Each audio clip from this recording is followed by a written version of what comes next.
daw. Magandang hapon po. Ako po si Jan Nathaniel Flores Tibera. Naka-duty po ako sa SM Bacoor. At nag-training po kami dito sa may office po ni Margaret Reyes. Ang experience ko po sa 5 days training po namin dito. Kung paano po mag-color, reband, AI reborn. Marami po kami natutunan sa 5 days po namin training po dito. Maraming salamat po sa opportunity na binigyan niyo po sa akin. Sa mama ko po, matagal na po siya sa Ricky Reyes, 30 years na po may day. And pinasok niya po ako para ako po yung magpatuloy po yung ginagawa niya po.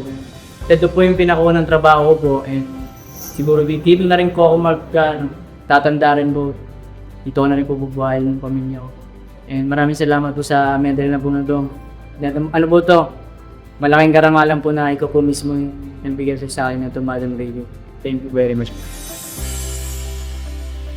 Hello po, ako po si Jay Magpatok.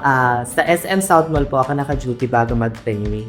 5 days na po kami dito sa training. Ang experience ko is masaya. Hindi ko na-expect na may mga makikilala ko ibang trainees na taga-ibang branch. And syempre, napunta ko na rin si Mother na dati kinapanood ko lang sa TV.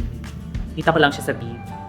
And idol ko din talaga siya sa hair. Inspiration siya sa hair. Sobrang laki po na nakapasok ako sa Retail Salon. Nakikitaan ko na rin ng potential yung sarili ko. And ang dami kong natutunan na hindi ko nakikita sa iba.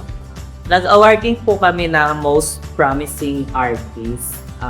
Hindi ko in-expect na isa pa doon sa top 5. Kinuha ko lang naman din talaga yung best ko and yung mga tinuturo sa akin ng manager ko.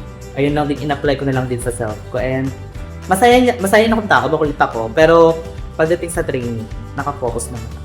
And feel ko naman nagawa ko naman yung pinapag